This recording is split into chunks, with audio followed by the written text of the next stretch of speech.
कभी सोचा है कि सरकार जो हजारों करोड़ों के ऐलान करती है, वो पैसा आता कहाँ से है? और सबसे जरूरी बात, उस पैसे का बिहार तक का सफर कैसा होता है? तो चलिए आज केंद्रीय बजट 2025-26 को एकदम आसान भाषा में समझते हैं। ये सिर्फ नंबरों का खेल नहीं है, बल्कि ये देश और खासकर बिहार के आने वाले कल का एक पूरा खाका है। सबसे पहले इस एक नंबर को देखिए, 50.65 लाख करोड़ रुपए। ये सरकार का कुल अनुमानित खर्च है। अब ये रकम इतनी बड़ी है कि ये न सिर्फ देश की अर्थव्यवस्था की दिशा तय करेगी, बल्कि इससे ये भी तय होगा कि आने वाले साल में हमारे बिहार की सड़कें, स्कूल और अस्पताल कैसे दिखने वाले हैं।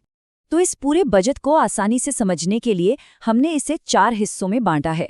पहले देखेंगे कि पैसा आता कहाँ से है, फिर जानेंगे कि सरकार की सबसे बड़ी प्राथमिकताएं क्या हैं, उसके बाद बिहार के लिए इसमें क्या खास है, और आखिर में सरकार के बही खाते और हमारी आपकी जेब पर क्या असर पड़ेगा, इसे भी समझेंगे। तो चलिए सबसे पहले और सबसे बड़े सवाल से ही शुरू करते हैं। सरकार की तिजोरी आखिर भरती कैसे है? इतना बड़ा बजट चलाने के लिए पैसा आता कहाँ से है? तो सरकार की कमाई का हिसाब देखें तो तस्वीर काफी दिलचस्प है।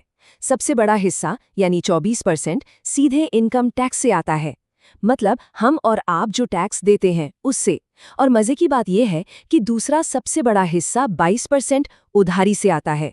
इसका मतलब है कि सरकार के खर्च का एक काफी बड़ा हिस्सा कर्ज लेकर पूरा किया जाता है। अच्छा, सरकार की कमाई को हम मोटे तौर पर 2 हिस्सों में देख सकते हैं। एक तरफ है राजस्व प्राप्तियां, मतलब टैक्स जैसी रेगुलर आमदनी, और दूसरी तरफ है पूंजीगत प्राप्तियां, जो ज्यादातर कर्ज लेने या कोई सरकारी संपत्ति बेचने से आती हैं। तो जाहिर है, जो रेगुलर इनकम है यानी टैक्स, वही सरकार की कमाई की असली रीढ़ है। तो अब ये तो समझ आ गया कि पैसा आ कहाँ से रहा है, पर सवाल ये है कि ये जाएगा कहाँ। तो इस साल का बजट कह सकते हैं कि 4 मजबूत पिलर्स यानी स्तंभों पर टिका हुआ है। ये 4 पिलर हैं: कृषि, विकास के लिए निवेश, छोटे मंझोले उद्योग यानी एमएसएमईज और निर्यात। सरकार का मानना है कि इन चारों को अगर मजबूत कर दिया जाए तो अर्थव्यवस्था अपने आप रफ्तार पकड़ लेगी। पहला पिलर है कृषि, और बिहार जैसे राज्य के लिए तो ये अर्थव्यवस्था की जान है। किसानों के लिए पीएम किसान सम्मान निधि के तहत सीधी मदद तो जारी रहेगी ही, साथ ही अब जोर इस बात पर है कि किसान सिर्फ गेहूं और धान जैसी पारंपरिक फसलों पर ही न टिके रहें, बल्कि तिलहन जैसी फसलें भी उगाएं। क्यों? ताकि खाने के तेल के लिए हमें दूसरे देशों पर निर्भर न रहना पड़े। खेतीबाड़ी के अलावा उद्योग और व्यापार पर भी पूरा जोर है। देश के लगभग 6.25 करोड़ छोटे मझोले बिजनेस को आगे बढ़ाने का टारगेट है। जो नए लोग अपना काम शुरू करना चाहते हैं, उन्हें 1 करोड़ रुपए तक का लोन मिल सकेगा, और नए आइडिया वाले स्टार्टअप्स के लिए 20 करोड़ रुपए का एक खास फंड भी बनाया गया है। चलिए अब आते हैं उस सवाल पर जिसका सबको इंतजार है कि भाई इस सब में बिहार के लिए क्या है? इस बजट से बिहार का भविष्य कैसे संवरेगा? यहाँ बात होगी सड़कों की, पुलों की, स्वास्थ्य की और शिक्षा की। ये एक तरह का गेम चेंजर है। केंद्र सरकार राज्यों को बड़े बड़े इंफ्रास्ट्रक्चर प्रोजेक्ट्स के लिए 50 साल का ब्याज मुक्त कर्ज देगी। सोचिए, बिहार जैसे राज्यों के लिए इसका सीधा मतलब है कि अब पैसों की चिंता किए बिना सड़कों, पुलों और एयरपोर्ट जैसे जरूरी प्रोजेक्ट्स पर तेजी से काम हो सकता है। और इससे न सिर्फ विकास होगा, बल्कि बड़े पैमाने पर रोजगार भी पैदा होंगे। और ये सिर्फ बातें नहीं है, इसका असर जमीन पर दिख भी रहा है। बजट में बिहार के लिए कुछ खास प्रोजेक्ट्स का जिक्र है, जैसे पटना मेट्रो का काम, पटना में एक नया नवेला ग्रीनफील्ड एयरपोर्ट, मौजूदा एयरपोर्ट को और बेहतर बनाना, और परशुरामपुर मोहनिया एक्सप्रेसवे का निर्माण। ये सब इसी का हिस्सा है। देखिए, विकास का मतलब सिर्फ इमारतें और सड़कें नहीं होता, बल्कि लोग भी होते हैं। इसीलिए हेल्थ और एजुकेशन पर भी बड़ा दांव लगाया जा रहा है।